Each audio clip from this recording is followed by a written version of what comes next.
Өнгөрсөн нямгаргаас хойш өнөөдрийг хүртэл дэлхийд дахныг донслоход байгаа нэгэн түүхэн үйл явдал болж байна. За энэ юу вэ гэхээр сүүлийн 50 гаруй жилийн турш Сирь улсыг болон түүний ард түмнийг тахилан зовоож тарчлааж исэн Асадын гэр бүл хум 50 тонн алтаа ачаад Орос руу Москва руу зугтсан ийм үйл ажиллагаа болсон байгаа. За энэ юу болсон бэ гэхээр Сирийн ард түмэн энэ дарангуулал диктатурыг эсэргүүцэж 12 хоногийн турш идэвхтэй эсэргүүцэж энэ 50 гаруй жил ноёлсон ноёрхлыг унгаж ард түмэн ялалтанд хүрсэн. За ард түмэн ялалтанд хүрэхээс гадна бас энэ ард түмний зүрх сэтгэл маш хар дурсамж үлдээсэн Сайднаяа буюу үхлийн хар шоронгийг суллаж тэнд байгаа ядарсан зүдэрсэн улс төрийн гэмт хэрэгт холбогдсон хүмүүсийг суллах маш том түүхэн үйл ажиллагаа болсон байгаа. За энэ шорон ямар учиртай вэ? Яагаад бий болсон дотор нь юу болж ирснийг би та бүхэндээ энгийн үг хэлгээр хэлж өгье. За харанхуй өв буюу үхлийн лагер нэрээрээ ерөнхийдөө дэлхийн орон шоронгийн түүхэнд нэлээд дээгүүр бичигддэг. Хойд Солонгосын нэг айхтар шоронгийн дараа ордог энэ айхтар шорон Сайднаяа гэдэг. За Сайднаяаг энэ удирдагч байсан Асадын аав нь Оросуудын тусламжтай Сирь улсын төрийн толгойд гарсныхаа дараа хамгийн түрүүнд хийсэн том бүтээн байгуулалт бол Сайднаяа гэдэг шорон байгуулах тушаал зааварт гар ирж зорж исэн гэж байгаа. За Дамаскотоос хойд зүгт 30 км-д оршдог 1.4 км талбайг хамардаг энэ дэлхийн хамгийн нууцлаг шоронг энэ Асадын аав нь маш их зүтгэл гаргаж, тушаал гаргаж олон хүний цус нулимсаар байгуулсан байдаг. 1978 онд барилгын ажлыг эхлүүлээд тэгээд ерөнхийдөө энэ шоронгийн газрыг яг ингээд сонгоод барих гэхэд тухайн үед нутаг дэвсгэр дээр байсан энгийн ядарсан айл амтан хүн амтан байсан тэр бүх хүмүүсийг Сирийн засгийн газар цэрэг дайчтай авчирж байгаа бүгдийн нохоо шиг хөөж туулж агаад газрыг нь хүчээр аваад тэгээ энэ Сайднаяа гэдэг 2 блок аврах том нүсэр шорон барьсан байгаа. Ерөнхийдөө улсын орныхон бүтээн байгуулалт эмнэлэг домлох гэхгүйгээр шууд хамгийн амар дэлхийн хэмжээний хард гарсан шоронг байгуулад тэгээд 86 онд гэхэд энэ шоронгийн үйл ажиллагаа дууссан гэж байна. За мэдээж энэ барилгын ажил дээр цэрэг цагдаагийн хамгаалтын донд баахан улс төрийн гэмт хэрэгтэй ялтангуудад хүл амьдралын зуур ингэж ажиллаж амьдарсаар байгаад 86 онд хүргэсэн гэж байгаа. За ингээд 1987 он шоронгийнхоо хаалгыг нээгээд хамгийн анхны улс төрийн Асадын дэглэмийг эсэргүүцдэг наануу цаануу болсон буруу зүрүү байрсан бүх хүмүүсийг матасаар нотлохоо болгож энэ шоронд хэмжээгээр авчирсан байгаа. За Сайднаяа гэдэг шоронг олон улсын байгууллага хэвлэл мэдээллийн хэрэгслэр хэдий ингээ ярьдаг ч гэсэн доторх үйл ажиллагаа нь оньсох мэт байсан байгаа. Яг өнөөдрийг хүртэл буюу 8 гаруй хүртэл сүүлийн 50 гаруй жил энэ шоронд зөвхөн цэргийн цагдаа эсвэл цэргийн тагнуулын албанаас онцгой зөвшөөрөл авч л хүн амьтанд нэвтэрч нарийн ширийн хүн амьтантай уулздаг. Тэрнээс биш ерөнхийдөө ямар ч төрлийн албаа агч энэ хаалттай шорох ангир орох хэрэггүй. Яг уу улс төрийн гэмт хэрэгт орсон хоригдлууд орж болно. Орсныхан дараа амьд гарч ирнэ гэдэг бол бараг боломжгүй зүйл болж байгаа. За 17 онд Amnesty International олон улсын байгууллага судалгаа хийхэд сүүлийн 50 гаруй жилийн хугацаанд тухайн шоронд ороод гарч ирсэн азартай амьд гарч ирсэн 84 хүний мэдүүлэг дээрээс үндэслээд Сайднаяа шоронгийн 3D загварыг сэргээн гаргаж хаана ямар уулзалтууд яргалал явагддаг моорог юу байдгийг хордог өрөө бүх плануудыг нь сэргээн засварлаж гаргасан. За шоронгийн үйл ажиллагааны наривчлан зургийг гаргахад хуучин хоригдлуудын хилж байсан акустик дурсамжууд бол үнэхээр хэрэг болсон гэж үздэг юм байлээ. Тэгээд ерөнхийдөө загварын гаргаад авсан ч гэсэн дотор болдог тэр яргалал, тамлал, янз янзын тэр нарийн ширийн бол ерөөсөө мэдэж чадаагүй өнөөдөр хүрсэн. За тэгээд энэ шорон руу ачигдлаа явлаа гэвэл тэгэл хүн болгон айж ичдэг би биенээсээ дөлдөг хамаагүй юм ярьдгүй ерөнхийдөө нэг ийм амар шорон өнөөдрийг хүртэл хүн төрлөختний донд оршсоор байсан. За тэгээд ямар нэг юм болох юм бол энэ шорон руу авч явна гэдгээр бас хүмүүсийг их айлгаж янз янзын хилс хэрэгт тохож үүрүүлж хүлээлгэж тэндээ бас цаазалдаг байсан гэдэг тийм үйл ажиллагаануудыг бол яриад байгаа. За Сайдны шорон анх 87 онд анхны хоригдлоо авч байхад нэг 10,000-аас 20,000 хоригдол одоо тий ингээд хориод байрлуулах боломжтой гэдэг тийм үндсэн барилгуудын зөв төслийг гаргасан гэж үздэг. Гэхдээ мэдээж ийм асар олон хэмжээний одоо улс төрийн хэрэгт холбогдож байгаа хүмүүс байгаа учраас тэднийг ерөөсөө гахаа нохоо шиг бүгдийг чихээд ингээ хайждаг гэсэн байна.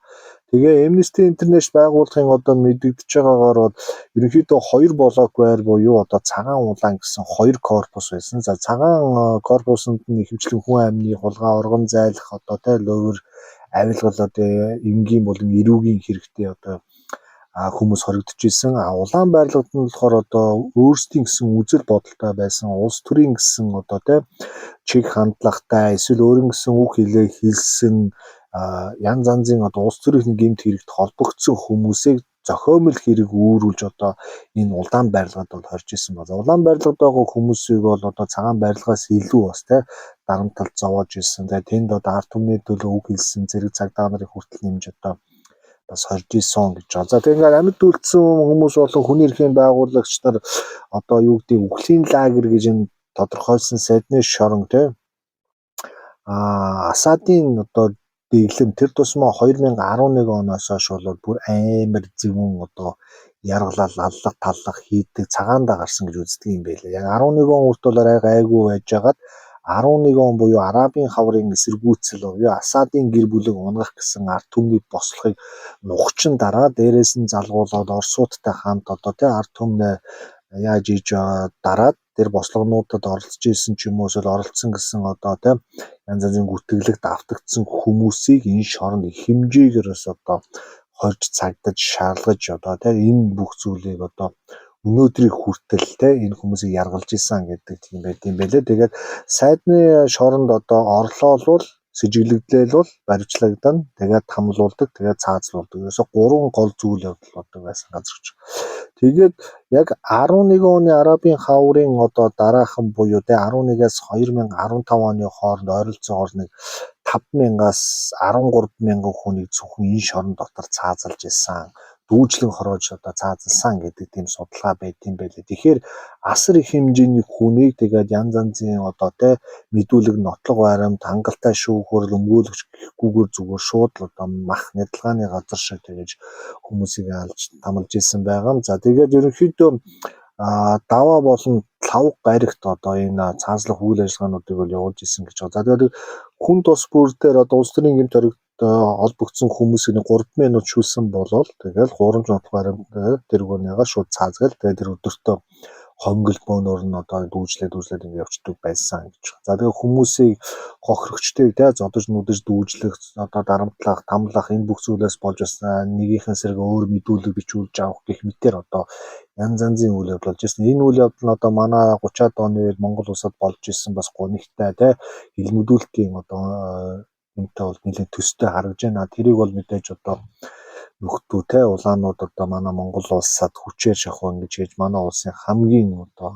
сэргэлэн цовоо зөвхөн одоо залуучуудыг улс төрийн гэмт хэрэг Японы даг нурмаг гэх мэтэргээ одоо хэлмэгдүүлж 40,000 монгол хүний амийг бол авсан гэж ярьдаг. За одоо ингээд нөгөө шорон руу ирээд орой. За цаазаар авах ял ирүүшүүлтээс гадна те энэ шоронд ороод тэгээд гарч ирээгүй буюу Орос руугүй алга болсон хүн одоо асар их байдаг гэж. Өнөөдөр одоо нэгдсэн улсны байгууллагын тооцоолж байгаагаар 2011 оноос хойш Сир улс даяар 100,000 гаруй хүн зүгээр л алга болсон гэж. Ямар ч одоо сориг байхгүй. Гэр бүлийнх нь одоо ах дүүсүүд нь хайгаад байдаг. Юусе энэ хүмүүс хаашаа алга болсон мэддэггүй одоо ингээд усан тайсан чулуу шиг алга. Тэнгүүд энэ хүмүүсийн эцсийн одоо тэ зогсоол магадгүй сайднаа явуулсан баха. Ийшээл одоо ямар нэгэн байдлаар гэрт нь мэддэггүйгээр шууд ингээд ачаа тэндний эрхийг хамгаалахгүй ерөөсөө хил сэрэг тулгаад дүүслээд явсан байхаа.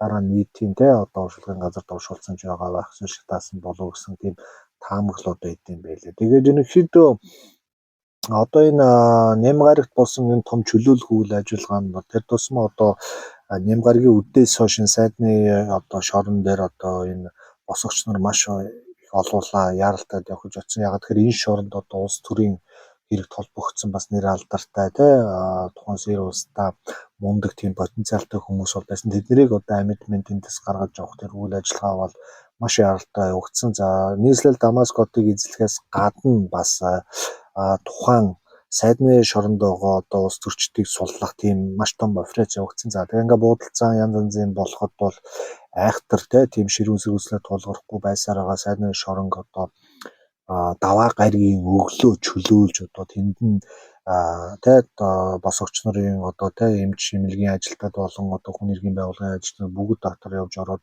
бүх хоригдлуудыг бол сулсан. За тэгээ суллаад ингээд буюу мягмар гаригийн үдээс хойш ортол одоо бараг 20-30 цаг шоронгийн бүх нүгсөв жалга довыг одоо нэгжиж хүмүүсийг сулсан. За тэр дунд бас зарим хүмүүсийн хайгаад байсан хүмүүс одоо олдохгүй байсан одоо тийм үйл ажиллагаа болсон. Тэгэхээр энэ шоронд бас өөр нууц хонглоор нууц одоо тарчлаадаг тийм нүхнүүд байдаг гэж магадгүй гээд ерөнхийдөө нэлээд одоо шаргуу нямбай нохоо шуудаараа тайсан боловч одоо бас их олон тооны хүн бодсноос бас их дутаж хаана байгаа нь мэддэггүй ийм зүйл болж байгаа. Тэгэхээр энэ шоронд ажиллаж исэн болон энэ одоо бузар хүчирхийлэлт анхаарлыг хийж исэн хүмүүсийг одоо ирэн хайх иймэрхүү үйл ажиллагаануудад үргэлжлээд явагдан. За энэ шоронд хоригдож исэн одоо улс төрийн гэмтэг толбогдсон эмэгтэйчүүд одоо шоронд төрж өөрийн гэсэн үр хүүхдтэйгээ бас хоригдож исэн энэ гэсэн тийм одоо айхтар гонигтай үйл явдлууд бол болж байгаа. За тэгээ сайдны шоронг одоо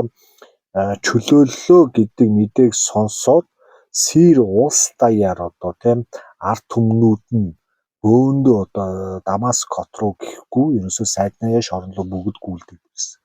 Яагаад тэгэхээр энэ сүүлийн 50 гаруй жилийн хугацаанд амар олон одоо залуучууд улс төрийн үзэл бодолтой байгаа янз янзын хүмүүс одоо нэг л өдөр гинт орсоргүй алга болсон. Тэгээ энэ хүмүүс магадгүй энэ сайдны шоронд өнөөдөр хүртэл амьд байж байгаа байхаа гэдэг үүднээс одоо шоронгийн суллах үйл ажиллагааны дараа асар олон одоо хэдэн мянган хүн шоронгийн гадаа ирчихсэн сэтгэл дараад одоо хүмүүсийн нэр усыг асуугаад тэнд хамгаалтанд авчихсан байгаа чөлөөлөгч армийн хүмүүсээ л ах トゥ амраг саданыхаа одоо нэрийг асууж ирсэн. За тэгээ шоронд байсан бүх хүмүүсийг бүртгээд ингээ гаргаж байгаа боловч тэгээд магадгүй 40-50 жилийн өмнө одоо шоронд орсон хүмүүс одоо зарим нь бараг байхгүй болчихсон, зарим нь бас амьд гарч ирээд бас дэлхийдээ баярлаа бурхан бол хамгийн агуу гэдэг үгийг хэлээд бас мөрөгж байгаа тиймэрхүү тохиолдлууд явсан. Тэгээ ямар ч байсан энэ гонигтэй одоо ах トゥ амраг садна энэ шоронгоос нэг амьд олчих юмсан сургийг гаргачих юмсан ядаж яаж одоо